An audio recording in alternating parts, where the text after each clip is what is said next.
Compulsion is one of the strangest studios in Xbox's first-party stable. Both of their prior games, the shadow-manipulating puzzle platformer Contrast and dystopian roguelike We Happy Few, were great concepts for games that fell short in their gameplay. When I saw that first trailer for We Happy Few at E3 way back in 2016, I was convinced it was going to be something truly special. But alas, while We Happy Few and Contrast were filled with interesting ideas, the execution of said ideas left something to be desired.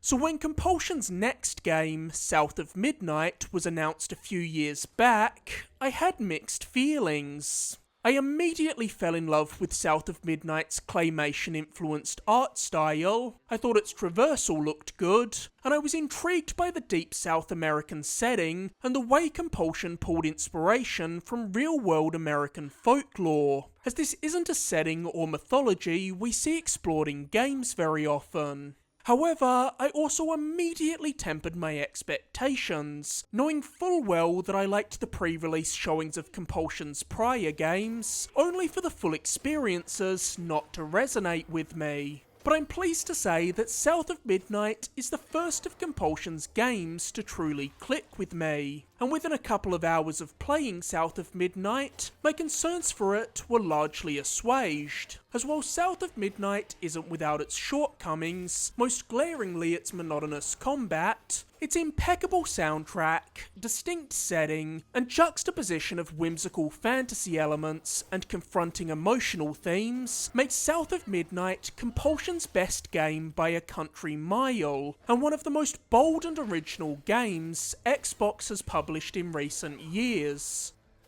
South of Midnight follows Hazel Flood, a 19-year-old girl living with her mother in the fictional town of Prospero, a remote community in America's Deep South, and it begins with Hazel packing her things and getting ready to evacuate and hunker down in a shelter, as a hurricane is set to bear down on her hometown imminently.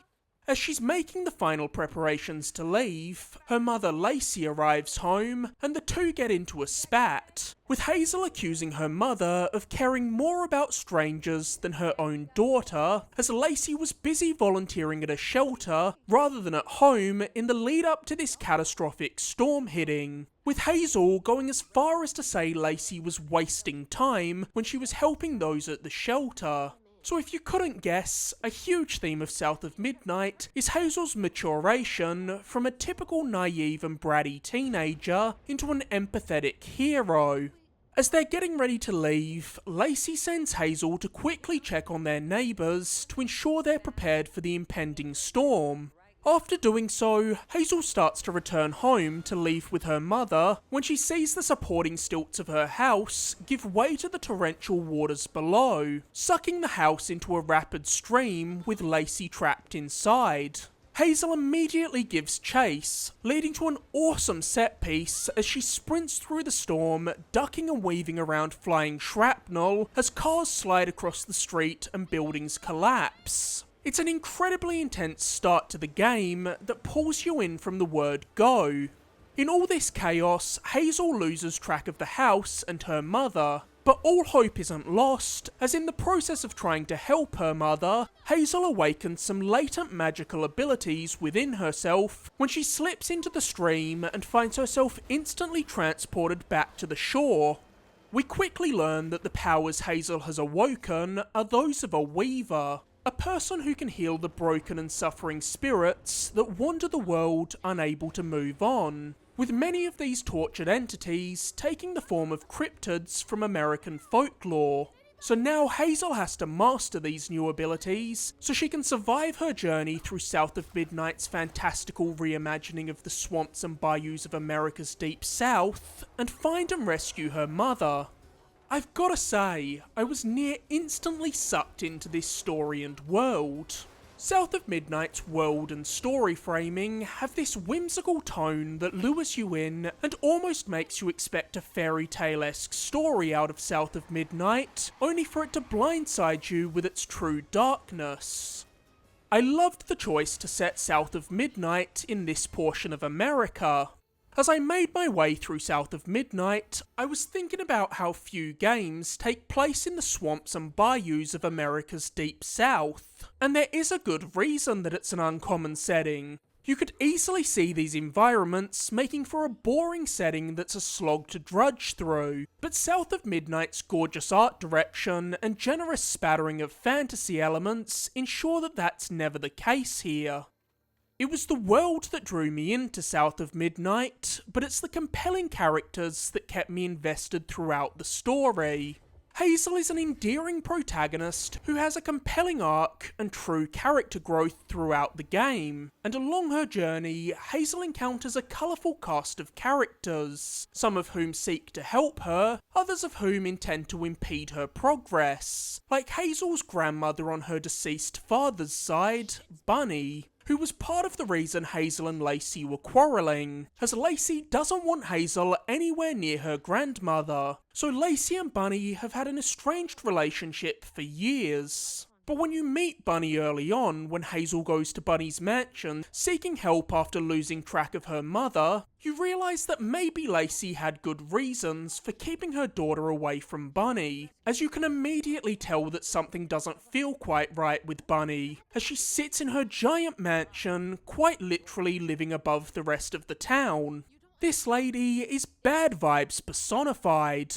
But not everyone in the world has nefarious intentions. Hazel also finds plenty of help along the way. If you've seen any trailers for South of Midnight, you're likely already familiar with the giant catfish who accompanies Hazel for much of her journey and serves as the narrator for the game. The catfish is an incredible character, and easily one of the highlights of South of Midnight, thanks to the charming writing and the charismatic performance given by his actor Walt Roberts. To that point, the acting is great all around in South of Midnight. Compulsion has largely pulled from lesser known and under the radar talent for South of Midnight. I was surprised to see that the majority of actors featured in South of Midnight don't even have Wikipedia pages yet, because based on the quality of their performances, you'd expect these to be far more seasoned actors. But I guess it just goes to show that there's so much untapped talent out there just waiting to be discovered. The MVP of South of Midnight is without question Adrian Ray, who plays Hazel. As the protagonist, Hazel is of course the heart of South of Midnight, and Adrian's performance brings out a vulnerability and kindness in Hazel that makes her such a likeable and compelling protagonist. While I wasn't familiar with the majority of this cast going in, there are a couple of more recognisable names in the credits of South of Midnight. The biggest of whom is no doubt Ahmed Best, who plays Rue, an overarching antagonist present throughout South of Midnight. I can't say too much about Rue, as he's a character shrouded in mystery until very late in South of Midnight, but I can at least say that Ahmed's performance is excellent, giving a devilish charm to this ambiguous figure. The man's come a long way since his days as Jar Jar Binks. The accents of Hazel, Lacey and the supporting cast also all seem fairly authentic to the part of the world South of Midnight takes place in. Well, at least as far as I can tell, as someone who's never been to America's South, nor has any desire to do so if I'm being honest. Though I did enjoy doing this little bit of virtual tourism in South of Midnight. While South of Midnight's overarching story can feel quite contrived and predictable, especially as it barrels towards its abrupt ending, the small, self-contained stories of all the cryptids and people you meet along the way are what hooked me and kept me engaged throughout the entirety of South of Midnight. As Hazel is a weaver, destined to help tortured souls, much of South of Midnight is about the stories of the spirits and creatures Hazel encounters along her journey, many of whom, like the legendary giant alligator Two-Toed Tom and the child-snatching monster Huggin' Molly, are based on beings from southern folklore. And it's through these characters that South of Midnight begins to dive into some very heavy and difficult topics. To help these beings, Hazel has to dive into their memories, exploring their most traumatic memories, and helping them quite literally bottle their trauma by absorbing their negative memories and storing them in a bottle so they can move past them. So as you might expect out of a game that has people's trauma and sorrow as central themes, South of Midnight can be a gut-wrenching experience at times, especially as it doesn't shy away from some truly confronting situations, touching on slavery, child abuse, grief, financial inequality, and generational trauma, often forcing you to face the worst parts of humanity head-on. I respect Compulsion for having the willingness to tackle these topics directly, in a brutal yet respectful way, by not dancing around them. To give an example of how bleak South of Midnight can be, one of the tragic tales we encounter early on is the story of brothers Rhubarb and Benji. Benji was slow and got relentlessly bullied because of his disability, but he loved his brother Rhubarb deeply.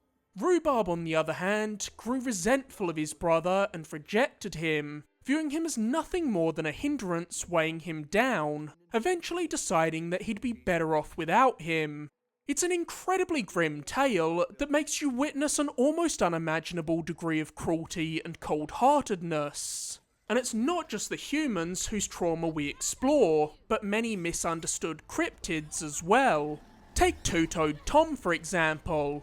He wasn't always a hulking monster terrorising the swamps of the Deep South. He was once a pet, and it was the mistreatment and abuse he received from his owner that led to him growing into something dangerous. Not many developers would have the balls to make you stare in the face of cruelty to the degree South of Midnight does, and South of Midnight's confronting nature means it won't be for everyone. So make no mistake, despite the whimsical presentation and cartoony visuals, South of Midnight is by no means a kid-friendly game. But it's this contrast between a fantastical world filled with giant peaches and mythical flora, with these dark, very human themes that make South of Midnight such a compelling experience. Thankfully, there are also occasional comedic beats throughout South of Midnight to bring some levity and break up the intensity, but they're placed thoughtfully to ensure that they never undercut the emotional impact of South of Midnight. While I loved the storytelling and characters of South of Midnight, I'm unfortunately a little more mixed on its gameplay. South of Midnight reminded me a lot of another AA game with a beautiful art style that I have a major soft spot for, Kena Bridge of Spirits. And it's not just because it's a game where you're unravelling negative energy to purify bleak environments and restore natural life and beauty to them. South of Midnight reminds me of Kena so much because, like Kena, South of Midnight is a distinctly AA game where you'll have to excuse some shortcomings if you want to get fully absorbed in it. Let's start with the positive aspects of South of Midnight's gameplay, the biggest of which is its traversal. While South of Midnight's gameplay is far from perfect, one area where it excels is with its arcadey platforming, which feels great. As you double jump, wall run, grapple, and use your glider to ride air currents, you can build up a satisfying sense of momentum, and you'll want to keep all of these traversal abilities and the ways they can be used in conjunction in mind while making your way through the world of South of Midnight. Because while South of Midnight is a fairly linear game, it does offer you opportunities to wander off the beaten path to find notes that build out the lore of the world, health filaments that increase Hazel's max health, and Floof, the resource used to upgrade Hazel's abilities. One little gripe I have with South of Midnight's traversal is that when Hazel is dangling or shimmying across a ledge, she doesn't stretch out an arm to indicate where she's going to jump to like Nathan Drake or an Assassin's Creed protagonist would. This seems like an odd omission, and it makes jumping from ledge to ledge feel slightly imprecise, which did lead to me sending poor Hazel plummeting to her death a few times in my first couple of hours with South of Midnight. This is the kind of thing I'm talking about when I say that South of Midnight has that AA lack of polish. Like most action-adventure games, South of Midnight presents you with tons of little environmental puzzles along your adventure, some of which require you to use Hazel's Weaver magic to solidify echoes, memories of objects from a prior time. By doing so, you can pull forward a table from centuries ago to reach a window or create pathways across cavernous pits and gator-infested waters, while others require you to find power generators to charge up doors and machinery that you need to get past. But the most common obstacles you'll come across in South of Midnight are the ones that require Hazel's constant companion, Crouton, to solve. Crouton is a plush from Hazel's childhood that's been brought to life through magic, and you can throw him and then take control of him to get to platforms that are out of Hazel's reach, or squeeze through crevices that Hazel can't fit in. Crouton can even be used in fights to possess an enemy and have them fight alongside Hazel. While I mostly enjoyed the platforming and puzzle solving of South of Midnight, I unfortunately can't say the same about its repetitive combat. It's not that South of Midnight's combat is bad per se, it's just unexceptional and bland. It's very much the kind of combat system that you would see in a AA game of the PS3 360 generation, and there's a huge contrast between how fun I found the traversal and how dull I found the combat to be. At first glance, it seems like Hazel has a decent repertoire of combat abilities. Her main weapon is a pair of Weaver's needles that she finds stored away in her grandmother Bunny's manor.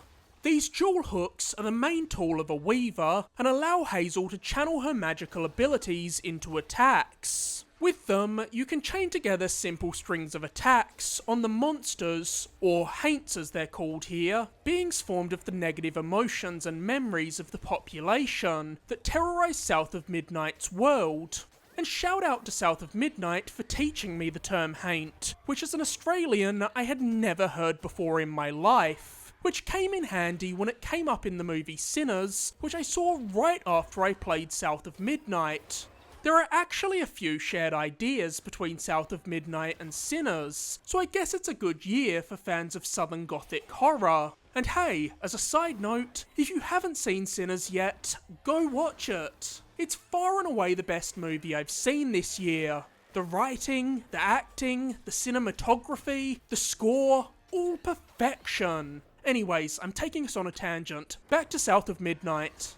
The problem is, all of South of Midnight's combat encounters lock you in a confined combat arena where you're hitting haints with the same combo over and over again with your Weaver's needles to weaken them, then running up and finishing them off by unravelling them once they're downed. Hazel has a few extra skills that in theory should add some more variety to combat, like her ability to telekinetically pick up and throw objects in the environment, her strand pull, which allows Hazel to pull weak enemies to her and pull herself to large enemies, and her strand push, which as it sounds like, is a play on the force push. But this ability perfectly encapsulates what's wrong with South of Midnight's combat. It lacks impact and weight. When I hit an enemy with a force push, I want to feel that powerful wave of energy that sends the enemy skating backwards. But in South of Midnight, the strand push is so weak and unsatisfying to use. It barely shifts enemies a couple of feet back. When you see this lineup of abilities on paper, it seems like South of Midnight's combat should feel fairly robust, but in practice, trust me, it's not. There's no variety in the combos offered by Hazel's weaving needles, which makes the core of the combat button mashy, and when the core is weak, the accoutrements on top can do little to help. When I'm playing games, I often jot down some notes about them that I can look over before writing my review. And a couple of hours into South of Midnight, I wrote, "Combat seems like it'll get repetitive. I hope there's more to it." Spoilers, there's not, and it sure does. You're given every combat ability you'll ever have within the first couple of hours of South of Midnight, which robs you of any sense of progression, and the lack of enemy variety and haphazard enemy composition means that combat never evolves any further as the game progresses. you're just fighting the same groupings of exploders, hurlers, and brutes, who all look similarly generic, which is all the more disappointing as the rest of South of Midnight is filled with impeccable character and creature designs. The most exciting and different the enemy groupings get is when they start throwing in the occasional Overseer, a type of haint that you need to prioritise taking out first, as they're able to cast shields on other haints. I kept waiting for South of Midnight to bring something new to the table with its combat encounters, but it never did. You're just fighting the same haints with the same abilities in the same boring looking combat arenas over and over again for 9 hours. The occasional bright spot in South of Midnight's combat comes in the way of its boss fights, which genuinely do mix things up with unique mechanics that make them feel different to any other combat encounters in the game. Take the two-toed Tom boss fight for instance, where you'll need to avoid Tom's unblockable attacks while looking for windows to pick up debris that you can throw to ring a church bell, which will stun Tom and get him to expose his weak point. Is this a pretty formulaic structure for a boss fight? Yep, but it's fun, and that little extra mechanic adds a layer of depth that makes this boss fight more interesting than 90% of the other fights in South of Midnight.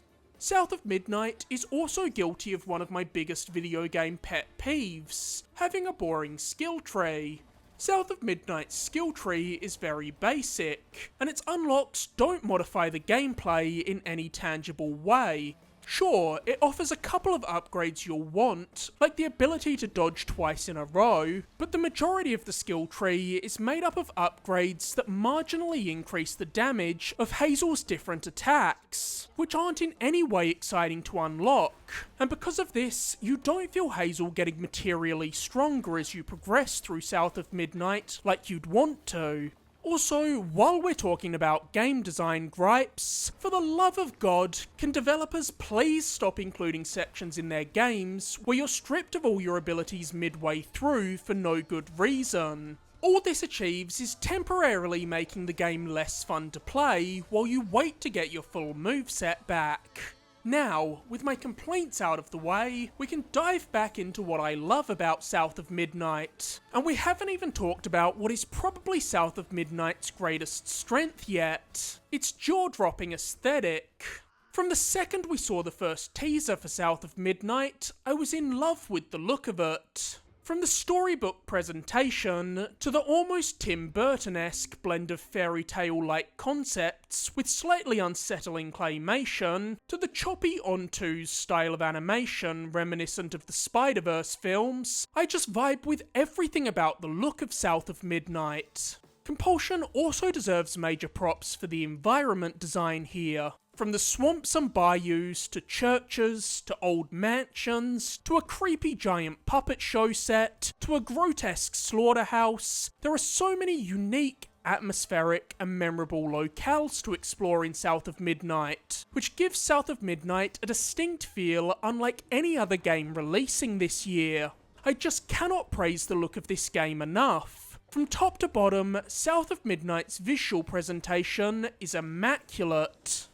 I knew going in that I was going to vibe with the look of South of Midnight, but what I wasn't expecting was how phenomenal its soundtrack turned out to be. The argument could be made that South of Midnight's soundtrack is its greatest asset. South of Midnight's extraordinary score blends countless genres of music, from jazz to folk to blues, and unites them through a distinctly southern twang that persists throughout the entire score. While none of these are usually styles of music I go out of my way to listen to, I loved hearing them in South of Midnight. They pair so beautifully with the visuals of the game to create something special. But the added layer that makes the soundscape of South of Midnight so wonderful is Compulsion's choice to use the soundtrack as a storytelling device. Throughout South of Midnight, you'll hear countless songs with lyrics that recap story beats and offer rundowns of characters' histories. This is the kind of masterfully crafted score that I'd kill to buy on vinyl. South of Midnight is the most pleasant surprise of 2025 thus far for me. While I was looking forward to playing South of Midnight, I was also highly skeptical about it, due to my lukewarm feelings on Compulsion's prior games. And while some of my concerns were warranted, namely with South of Midnight's dull and repetitive combat, I was so enraptured with the world, visuals, soundtrack, and storytelling that I could easily move past its shortcomings. While I don't think South of Midnight will resonate with everyone, if you can get past its AA lack of polish, there's a surprisingly powerful, emotionally charged game to discover. I truly hope Microsoft greenlights a sequel to South of Midnight, because a follow-up that irons out the kinks has the potential to be a true all-timer.